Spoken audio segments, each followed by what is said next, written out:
Please. There's a few flies in the chamber. I don't know what that means. It's climate change or what, but there's a lot of flies around the place. Taoiseach, it's where they're landing is right. There's no flies in me. Taoiseach, at last night's committee on climate change, communications and the environment, we had a hot and heavy debate, having been given a presentation by the Broadcasting Authority of Ireland about the proposed merger of Independent News and Media and Celtic Media. Now, what needs to be done here, Taoiseach, and I know it's been raised before, is there has to be proper public scrutiny of what is happening.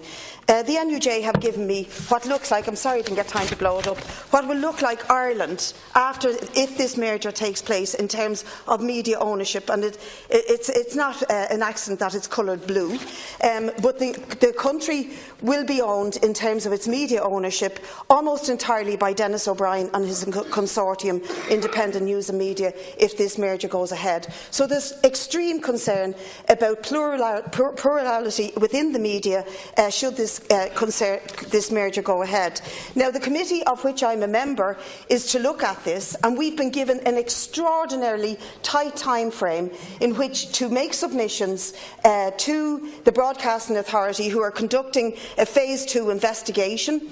This is the first time that the amended Competition Act, which was amended by the previous government under the watch of Minister Alex White, will be actually put to the test. This piece of legislation, which we were told at the time will protect media diversity, is going to be put to the test through this process. We have about 12 days to make submissions to the Broadcasting Authority. Within that time, and I had to fight hard within the committee to get this, we are going to attempt to have public scrutiny of this merger, and we're going to attempt to get Independent News and Media and Celtic Media and the NUJ and some academics into the committee room to quiz them about what this would mean for the plurality of media and the future of media in this country. Now, we've got an extraordinarily tight time frame.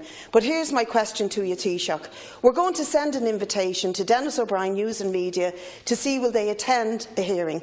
They may not be able to, but then some people are not able to pay their taxes in this country. These things are, can be difficult if you're an exile living abroad to get permission from your advisers. Can I come over and make an appearance at such a committee within such a tight time frame? It may not be possible. But I think you should be concerned about this. I think the entire Cabinet and the entire government should be very concerned about this. Once upon a time, in the 40s, the Skibbereen Eagle declared that it would be keeping an eye on the Kremlin. We have no Skibbereen Eagles left if this merger goes through. We have nobody to keep an eye on anybody else. I'd like to know, are you concerned about the possible merger, and do you not think there should be a forum for public scrutiny for this possibility? Thank you, Deputy Taoiseach. Well, I think the committee are perfectly entitled, Deputy Collins, to engage about this particular application, which I understand the Broadcasting Authority of Ireland are investigating, and clearly that the Competition Authority have a view on no more than the Minister for Communications. So while the timescale might be tight, I think the members of the committee are fully entitled to have their public engagement and their public interaction with the bodies that you mentioned and anybody else as well in regard to this particular proposition. But I think it should be clearly understood that there is a process here, and that's underway, and submissions to the BAI have to be sent in the next short period, and the Broadcasting Authority of Ireland will make their view known on that. Obviously, the Minister for Communications will have to oversee what emerges from that over a period. So I don't want to preempt what the recommendations or the views or the analysis of the Broadcasting Authority might be, arising from your own discussions and from submissions that they receive over the next 10 days or so. The reason I raise it is because I don't think it is just the concern of the committee of which I am a member and other deputies, although I note there's quite a heavy weight of Fine Gael senators and TDs on that committee. However, that's the way it is. I think that you, Taoiseach, should be concerned that this is an issue of national concern, not just of that particular committee, and we are running against a ticking clock on legislation that says we have to have the submissions in by such and such a date. I think it's the 12th of February or the 14th 15th of February. But look, there is a national concern here on many levels, in particular on the plurality of media, but the question of how independent news and media are dealt with by the state is extraordinarily interesting. I mentioned the question of the difficulty of some people being able to pay their taxes in this country, and at the same time 100 million worth of their debt was written off, independent news and media's debt was written off by Anglo-Irish banks.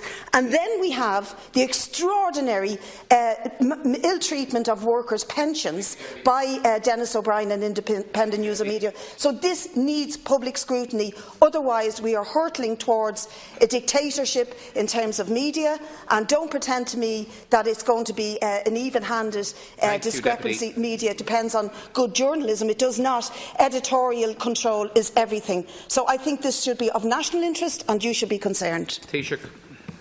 I am concerned.